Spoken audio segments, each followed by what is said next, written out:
In the beginning. I love that, in the beginning. And then in the beginning, and the different translations, some say there was nothing. Some say there was a void. My favorite translation says, in the beginning there was chaos. I love that one. I always thought if I ever got to name a Lutheran church, that's what I was going to name it, Chaos Lutheran. Because what better says you need God than chaos? But think about it. I just kind of see it in my head with all of these atoms, kind of like the Big Bang Theory when it first starts. All of those all over the place, and God looking and just going, beep. And suddenly it was quiet. And there was day and there was night. And then there was land and there was sky and all of these wonderful things. And then what does God say? It was good.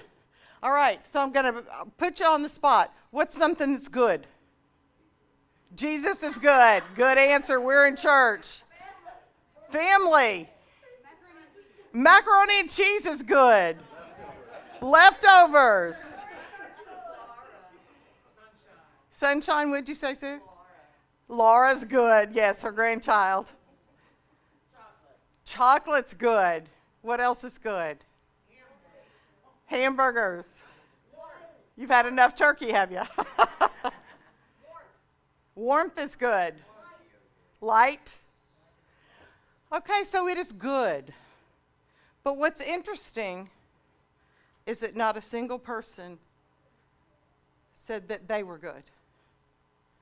Because as humans, we have a habit of saying, we're not really that good. We're not really that special. Now, if you turn to the person next to you, you could probably say 100 things about them that are really good and that are really special. But when you're looking at yourself, it's hard to do that. And it doesn't matter who you are or where you're from. It's just hard to do that. On 2020 and on Good Morning America recently, there was an interview with Robin Roberts and Michelle Obama, and Robin Roberts goes, is this true, Michelle, that when you look in the mirror, that you have to tell yourself that you're good enough to go do what you have to do? And I'm paraphrasing, but she says yes. She goes, you mean you've got an advanced degree, you're a lawyer, you've been first lady for 8 years, you've got an amazing husband, you've got great kids, you've got a mother that adores you, and with all of that, you still question if you're good enough? And she said, yes, I do. Now, at University of Houston, we have one of the very best professors there. Maybe you've heard her name, Brene Brown. And she does this thing on shame, and she talks about the biggest problem with shame is that when we look at it, we say that we are shameful instead of we do shameful acts. She goes, there's a difference in your actions and who you are. And when God created the world, God created humanity, God said, this is good. We are good. But we here in 2022 don't have, we're not the only generation that has thought we weren't good enough. There is a woman that was born back in the 1700s, and her name was Charlotte Elliott. And she got an illness when she was in her mid-20s, and it made her paralyzed, and she could no longer walk. And her daddy was a pastor, and he would go to all of these places, and he would preach about this God of love, and she would say, if God loved me so much, why did God put me in a wheelchair in my 20s? Why can't I go do all of these things other people can do? Why will I not ever be able to get married? Why will I never be able to have children?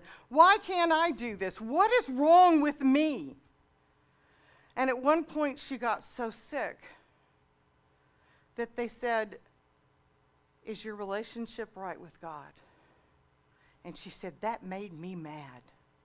That made me so mad that they would ask me that, and I refused to die just on the mere fact that I didn't feel like I had to have a relationship with God to die, so I wasn't going to. Okay. So her church, when she got into her mid to late 30s, was having this big event. And everybody in the whole church was working towards this event, and she's going, oh great, one more thing I can't do. So she had been journaling. She liked to journal, and she started writing these words down. And not quite sure what she was doing, she was just doing it. And she was so angry because she wasn't able to go out like everybody else was and doing everything else that everybody else was doing. And so she wrote this poem. It was a little poem, she thought, and she passed the words around. And as she passed them around, people started going, wow, you've got something here. And somebody said, I'll pay for that. And another person said, I'll pay for that. And another person said, I'll pay for that. Let me see. I wonder if you've heard these words before.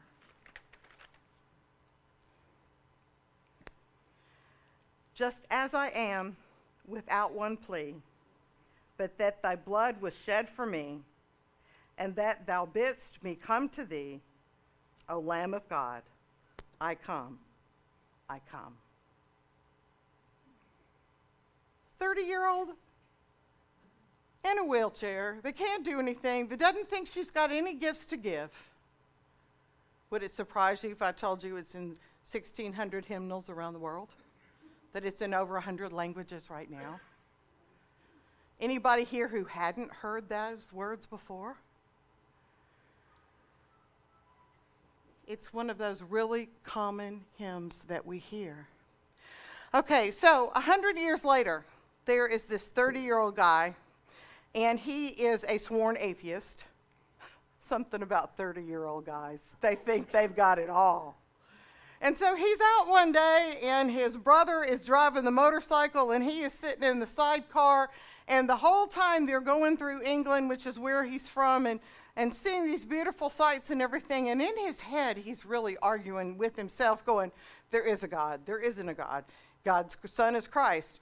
No, Christ is just a person. Is Christ this? Is Christ that? So he got in really arguing with himself about it. Now, I don't know, maybe his brother was a really bad driver, and that's why he had this come to Jesus moment. I don't know. But he steps out of the sidecar, and when his foot hit the ground, he knew automatically that he believed that Christ was the Son of God and that Christ died for his sin. You may or may not have heard of this guy. He just happened to be T.S. Eliot, who wrote a few books occasionally. Okay, so at the same time this was happening, 100 years after the song was written, 3 years after T.S. Eliot stood out and jumped out of the sidecar, there was this young man that was 16. He was a farmer. He was in North Carolina farming. And he got up early in the morning to do what he needed to do, and he worked all day, and he came home, and his mama said, you have got to get up and come to this tent revival on Sunday night. And he's going, but Mama, I am so tired. What 16-year-old boy has never said that? And she said, I don't care, you need to get up and go. And he got up, and he sat. He said, I sat on the back row. Guess he was thinking he was Lutheran or Presbyterian, I don't know. He said, I sat on the back row so I could maybe sneak out. And he said, but all of a sudden, I heard these words to this tune that said, just as I am, without one plea. And he said, the tune just got me. And I got up out of my seat, and I walked down. And I knew I wasn't good enough to do it, but I knew that Christ had died to forgive my sins, and I accepted Christ that day. That 16-year-old boy, you want to guess who it is? Who? Not Jimmy Carter. Billy Graham. So I don't know if you know this or not about Billy Graham, But every different crusade that he did, he ended with "Just as I am without one plea." Because that was the song that was playing, that was written 100 years earlier by this person in a wheelchair who didn't think she had anything to give. Okay, so Billy Graham is now in his mid-30s, and he has been asked to come over to England, and he has been asked to address over 2,000 British people. And if you watch The Crown, it kind of addressed this because the Queen actually asked him to come back too. And so he's scared to death. He had never been on an airplane before this time, and he went from North Carolina over to England. Then he got there, and he's got this stadium, over 2,000 people that speak a little bit differently than his North Carolina dialect does, that want to hear him speak, and he's scared to death, and he's going, "I'm not good enough to do this. I can't do this. I can't do this." And all of a sudden, this man comes up from backstage. They let him come up, and Billy Graham is going, "I cannot do it. I cannot do it." And the man touches him, and he says, "I cannot tell you how glad I am that you are here. I cannot wait to hear you." And Billy Graham turns around and realizes who it is, and he goes, "I can't do this." And T.S. Eliot looked him straight in the eyes and said, "But you can. This is not about you. You have been called by God, and you can do this." And so Billy Graham went out that night. He made a huge impact on the country. Then he went and he sat with the Queen of England, and he helped her at a time where she was really fighting about internally about forgiveness. And at the end of that entire time, "Just as I Am" is what Billy Graham played. Now, we have a tendency to think there's no good in us. I don't know where it comes from. Some people will say the devil's on one shoulder, the angel's on the other, and they're fighting all the time. But we have this innate thing telling us that we are not good enough, that we are shame-filled, and that we shouldn't do that. We shouldn't do anything. But Christ got on that cross for us, and we don't have to do anything to make Jesus happy. We do good because we love Jesus, but Jesus takes us just as we are, with our warts and with our acne, and if we're in a wheelchair, if we can't talk, if we're angry, if we're mad, if we just said this long string of words that would make a sailor blush, God is there for us. God created this world for us, and God said it was good. God gave us light, and God gave us dark. God gave us the sun and the moon and the earth and the sky and the animals and the fish. God gave it all for us for no other reason but for us, because we are worth it. God says we are good, and God can do amazing things, and God does do amazing things. You see,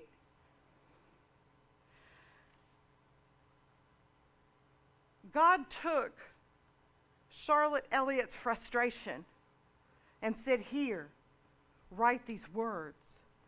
And God took T.S. Eliot's skepticism and said, "Go write that skepticism down, because there are people hundreds of years later that need to see your journey, that need to see how skeptical you were about God."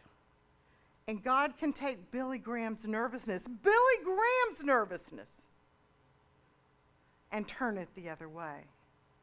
You see, God can take whatever our biggest fear is, and God can turn it around for the good. Because God doesn't care what you've done. God just cares who you are.